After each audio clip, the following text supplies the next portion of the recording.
Luchando por la justicia. Soluciones legales para el día a día. Luchando por la justicia.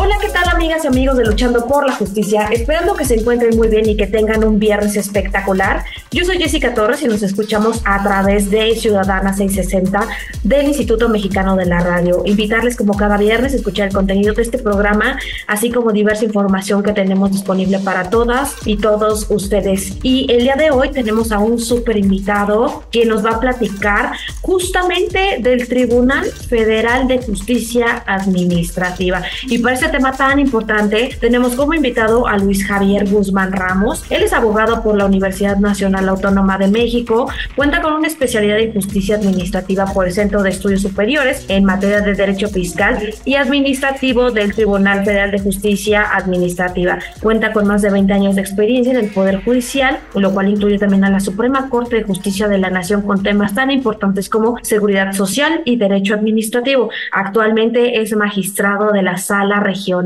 del Tribunal Federal de Justicia Administrativa, adscrito al Estado de Morelos. Querido magistrado, bienvenido a Luchando por la Justicia del IMER Radio. Hola Jessica, buenas tardes. Muchas gracias por esta presentación, te agradezco la invitación. Al contrario, magistrado, y bueno, vamos a arrancar con este tema tan importante que es el Tribunal de Justicia Administrativa. ¿Qué es este Tribunal Federal de Justicia Administrativa? ¿Para qué fue creado? ¿Para qué nos sirve? Sí, el Tribunal Federal de Justicia Administrativa es un órgano jurisdiccional que está fuera del ámbito del Poder Judicial de la Federación, que realiza funciones jurisdiccionales y que se encarga de dirimir controversias entre particulares y la Administración Pública Federal.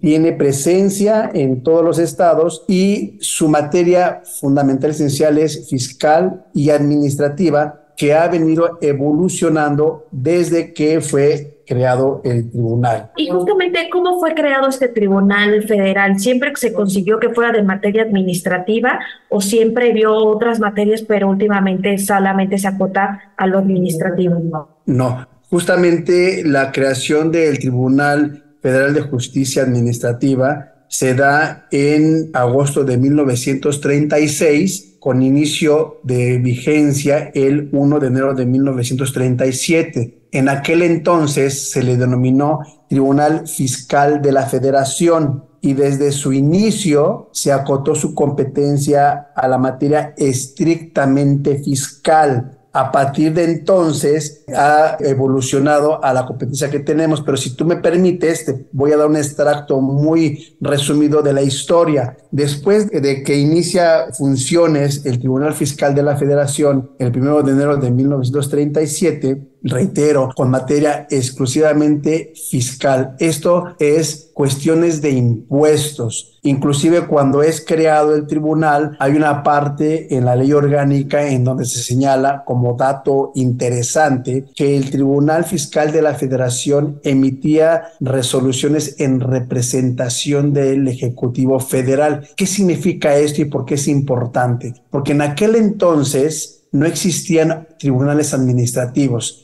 Los problemas que surgían entre los particulares y la administración pública se dirimían en juzgados de distrito en materia administrativa. Con la inercia justamente del crecimiento de la administración pública y por el hecho de que el juicio de amparo conocía o a través de él se resolvían controversias que por actos de la administración que afectaban derechos de los particulares, se crea el tribunal. Y como lo dije en un momento, del Poder Judicial de la Federación, es decir, no pertenece al Poder Judicial de la Federación, sino que es un órgano que deriva de la administración pública. Y el gran tema que se genera justamente por el hecho de que el Tribunal Fiscal de la Federación emitía resoluciones en representación, pues de alguna manera daba pie a pensar que era una instancia de carácter administrativo, lo cual con el paso del tiempo se fue dejando de lado. En 1946 se hacen varias reformas al Código Fiscal de la Federación para seguir conformando la estructura del Tribunal Fiscal de la Federación. Se considera que funciona con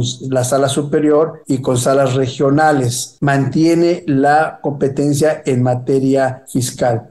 En 1967 se avanza a ampliar la competencia del tribunal, porque ya no solamente conoce de asuntos en materia fiscal, sino también se le otorgan facultades para conocer de multas administrativas federales, de asuntos que tienen que ver con pensiones de militares y con pensiones a cargo del ISSSTE. También se le concede competencia para conocer sobre la interpretación y cumplimiento de contratos de obra pública, así como de asuntos de responsabilidad de servidores públicos, y una competencia especial, importante, el juicio de lesividad. ¿Qué es el juicio de lesividad? A diferencia de lo que implica el conocimiento de asuntos contra la administración, en el juicio de lesividad es la administración la que pretende que se nulifique un acto que se emitió en beneficio de los particulares. Entonces, es justamente en el año de 1967 cuando se amplía la competencia del tribunal. De ahí, en el año de 1978, hay otra reforma en donde se establece que la sala superior se conformará de 9 magistrados y se establecen 13 salas regionales, de las cuales 10 salas están en la Ciudad de México, que se conocen salas regionales metropolitanas, y otras salas en el interior de la República. También se establece un recurso de revisión que conocerá la sala superior y que se elimina en 1988. En 1995 se amplía el número de magistrados de la sala superior y se establece que la sala superior va a funcionar en 2 secciones, cada sección integrada por 5 magistrados. Y de ahí una reforma muy, muy importante, la que se da el 31 de diciembre del 2000. En esta reforma se modifica la denominación del Tribunal Fiscal de la Federación para conocerse desde entonces como Tribunal Federal de Justicia Fiscal y Administrativa. Y luego, en 2016, el 18 de julio, se publica en el Diario Oficial de la Federación una reforma muy importante que se refiere al Sistema Nacional Anticorrupción, y con el paquete de reformas se expide una nueva ley orgánica de tribunal, se cambia la denominación a partir de 2016 y hasta la fecha se conoce es el Tribunal Federal de Justicia Administrativa, y se modifica su conformación. Oye, magistrado, y realmente ahorita que nos estás hablando de tantos puntos, por ejemplo, hablas de la incorporación no solamente para controvertir actos de autoridad, sino también para el tema de la anticorrupción. Pero de todos estos medios de impugnación, ¿cuáles son los que se pueden presentar ante el Tribunal Federal de Justicia Administrativa? ¿O procede de todas las materias? Mira, el Tribunal Federal de Justicia Administrativa actualmente, que está inserto en el Sistema Nacional Anticorrupción, sí tiene algunos medios de defensa, pero que están muy vinculados al Sistema Nacional Anticorrupción. Fuera de eso, en el tribunal, por ejemplo, en salas regionales, lo que procede en contra de una sentencia emitida ya sea por una sala regional o por la sala superior, es el juicio de amparo, pero en la sala superior puede a su vez atraer asuntos de importancia y digamos que algunos asuntos por su cuantía no conoce las salas regionales, pero sí conoce la sala superior. De manera que el medio de defensa en contra de sentencias sería el amparo directo. Ya dentro del procedimiento, de la instrucción, existe, por ejemplo, recurso de reclamación, pero que son asuntos que tienen que ver con la instrucción. Por ejemplo, si se desecha una prueba, procede el recurso de reclamación. Cuando se dicta una sentencia y causa estado, o sea, queda firme la decisión, existe un medio de defensa que es el recurso de queja para procurar el cumplimiento de las sentencias del Tribunal Federal de Justicia Administrativa. Está súper interesante todo esto que nos estás comentando, querido magistrado, porque no solamente nos compartes el contexto histórico, sino también la evolución del tribunal y cómo es que se pueden presentar diversos medios de impugnación. Y también quisiera que nos platicaras, ¿cualquier persona puede promover estos juicios ante el tribunal? Cualquier persona que se vea afectada por un acto de los que es competencia del tribunal tiene el derecho de acudir al Tribunal Federal de Justicia Administrativa. Pero como tú lo comentas, sí se requiere que esté asesorado por un licenciado en Derecho. El artículo 5 de la Ley Federal de Procedimiento Administrativo establece como condición que no se permite la gestión de negocios. Y para ello, cualquier persona que quiera promover ante el tribunal debe tener la representación de un licenciado en Derecho. Esto es muy importante porque la materia fiscal y la administrativa son materias muy especializadas y se requiere tener el apoyo y la asesoría de una persona que conozca de la materia, porque justamente las etapas que se desarrollan en el procedimiento administrativo, contencioso administrativo, pues deben de llevarse tal cual lo establece la ley, y en el caso de que haya algún error, pues puede generar justamente que se pierda una etapa o que inclusive no se pueda demostrar la pretensión en el juicio. Es decir, el juicio contencioso administrativo tiene como finalidad que se declare la nulidad de un acto administrativo. ¿Qué es un acto administrativo? Un acto administrativo es la manifestación de la administración pública que afecta o incide en los derechos de los particulares. Esto implica que impone cargas a los particulares, por ejemplo, en el caso de impuestos, impone carga de pagar impuestos o de pagar más impuestos de los que ya se han declarado, o en el caso de multas, se impone justamente la obligación de pagar una multa. Por ejemplo, hace rato decía que se conoce de multas administrativas federales, y un ejemplo de las multas administrativas federales sería una multa de tránsito federal. Por ejemplo, conducir en exceso de velocidad, que son de las más comunes. El agente de tránsito detiene y al momento de emitir la boleta, esa boleta es un acto administrativo. Oye, magistrado, este punto quisiera que nos los explicaras regresando de una breve pausa aquí en el Instituto Mexicano de la Radio. No le cambien y regresamos en breve con el magistrado Luis Javier Guzmán Ramos. Luchando por la justicia, para fortalecer tu conocimiento y que las diferencias individuales no sean argumento para justificar la desigualdad, el maltrato o la discriminación. En un momento regresamos, Luchando por la justicia. En un momento regresamos, Luchando por la justicia. En un momento regresamos, Luchando por la justicia. Continuamos, Luchando por la justicia. Amigas y amigos de Luchando por la Justicia, ya regresamos de una breve pausa aquí en el Instituto Mexicano de la Radio. Invitarlos a escuchar el contenido de este programa, así como diversa información que tenemos disponible para todas y todos ustedes. Y el día de hoy tenemos como un invitado especial al magistrado Luis Javier Guzmán Ramos, quien nos está platicando de estas atribuciones que tiene el Tribunal Federal de Justicia Administrativa y justamente qué actos de autoridad podemos impugnar ante este Tribunal Federal de Justicia Administrativa.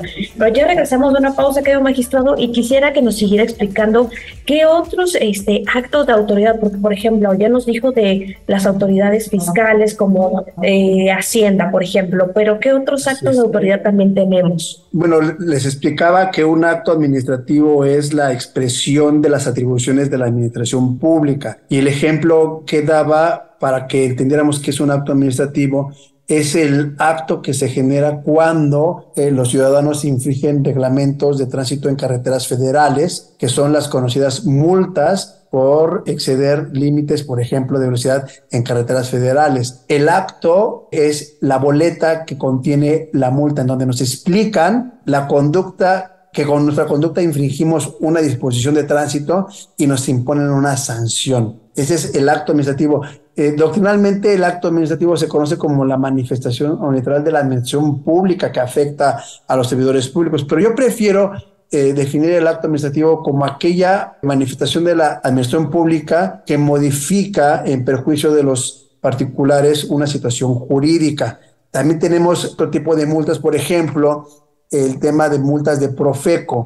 Recordemos que la Profeco es un ente de gobierno cuya finalidad se encarga de regular las relaciones entre consumidores y proveedores. Cuando los consumidores se ven afectados, pueden acudir a la Profeco, y la Profeco, como instancia conciliadora, trae o manda a llamar al proveedor, y en caso de que el proveedor incumpla con alguna de las obligaciones que establece la Profeco para este tipo de conciliaciones, puede imponer multas. Esa es otra multa de naturaleza federal y que se puede cobrar. Y también hay multas, por ejemplo, tratándose de verificación de centros de trabajo. La autoridad del trabajo va a verificar que las instalaciones del trabajo tengan condiciones óptimas en seguridad e higiene, y si los patrones incumplen con normas de trabajo, pueden ser acreedores a multas y también son multas de naturaleza federal. Y ahorita que nos platicas de estas multas y de diferentes escenarios que podemos controvertir ante el tribunal,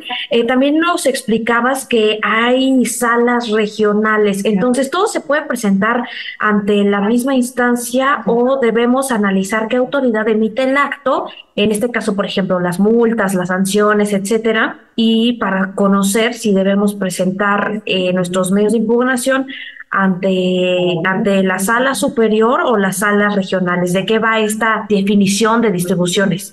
Sí, es una muy buena pregunta. El tribunal está integrado de salas regionales en presencia en todos los estados y las salas regionales conocen de los asuntos considerando el domicilio del particular. Voy a traer el ejemplo de las multas por infracción al Reglamento de Tránsito Federal. Se puede dar el ejemplo de que a una persona que va manejando su automóvil o su unidad de transporte en Cuernavaca, por ejemplo, pero que tenga su domicilio en Chiapas y lo infraccionen en Cuernavaca, pues él puede presentar la demanda en contra de ese acto en la sala regional de Chiapas. De manera que las salas regionales son las salas que conocen justamente esta instancia de naturaleza federal. La sala superior, que es, como lo dice su denominación, superior a las salas regionales, conocen de asuntos muy específicos por su cuantía y son más bien del corte de naturaleza fiscal y que tiene que ver por la importancia del asunto y por la cuantía. ¿A qué te refieres cuando hablamos de la cuantía? Hay elementos que nos sirvan a nosotros como ciudadanos y ciudadanas saber ante qué instancia y también si la cuantía es distinta, tenemos que ir a sala superior o acudir a una sala regional. ¿De qué depende esto? La sala superior puede ejercer facultad de atracción, pero, por ejemplo, el artículo 18 de la ley orgánica establece las facultades y una de las facultades se refiere a asuntos de comercio exterior. La fracción tercera del artículo 18 otorga la facultad a la sala superior para resolver juicios con características especiales por la importancia y monto, que eso está más bien definido en un acuerdo. Y tenemos también la tercera sección, que esta es una sección que se creó en 2016 y esta sección se encarga de resolver asuntos en el Sistema Nacional Anticorrupción cuando sean analizadas conductas graves. Magistrado, está platicándonos muchos temas bien importantes porque realmente nosotros sabemos o tenemos conocimiento que existe este tribunal, que es la sala superior está en la Ciudad de México. Sin embargo, nos deja bien claro que también existen estas salas regionales que están en todo el país. En cada entidad federativa podemos acudir a resolver e impugnar estos actos de autoridad que, como bien nos decía, pueden venir, por ejemplo, de la autoridad hacendaria o de alguna sanción que nos impongan de carácter administrativo y podemos impugnarla de manera directa nosotros como ciudadanas y ciudadanos. Sin embargo, usted nos recomienda que también lo hagamos a través de una persona que tenga conocimientos en derecho y que de preferencia sea abogada o abogado para que llevemos a buen puerto nuestro expediente. Pero también hablaba que también colaboraban otras instituciones, por ejemplo, en este bagaje histórico también del tema nacional anticorrupción. ¿Qué tiene que ver con el tribunal? Mira, con la reforma de 2016, en el que se estableció ya una visión integral sobre el problema de la corrupción, se inserta al Tribunal Federal de Justicia Administrativa y se le otorgan facultades específicas. Solo como referencia, antes de la reforma de 2016, el tribunal conocía de las resoluciones que en materia de responsabilidades administrativas emitían los órganos internos de control. Los órganos internos de control son aquellas unidades internas en todas las dependencias que vigilan el buen funcionamiento de la administración pública y en caso de que exista algún acto de algún servidor público que atente contra la función pública y que inclusive genere perjuicios a los particulares, eran motivos de investigación. Esta investigación se desarrollaba al interior del órgano interno de control y concluía con la emisión de una resolución que imponía al servidor público una sanción por su conducta. A partir de 2016 se hace una clara distinción. Ya la había antes, distinción entre conductas graves y conductas no graves, pero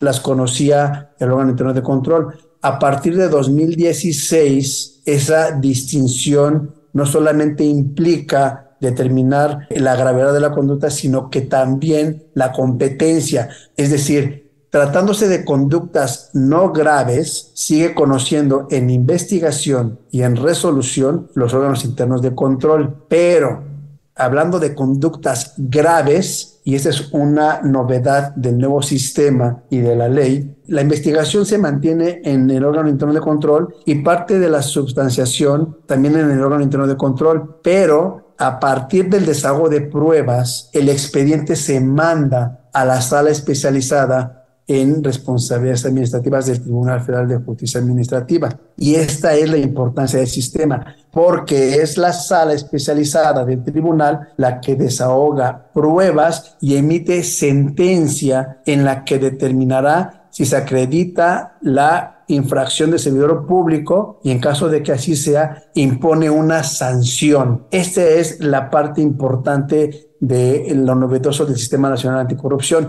que tratándose de conductas graves de corrupción, como cohecho o como enriquecimiento ilícito, ya va a conocer el tribunal y va a dictar una sentencia.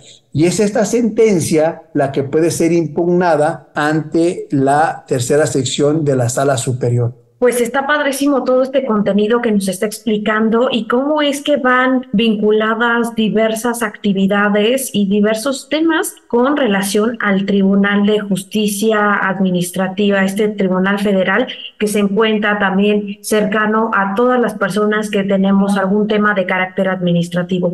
Pero querido magistrado, se nos está acabando el tiempo aquí en el IMER Radio y quisiera pedirle si tiene redes sociales, cómo podemos acercarnos para conocer más contenido.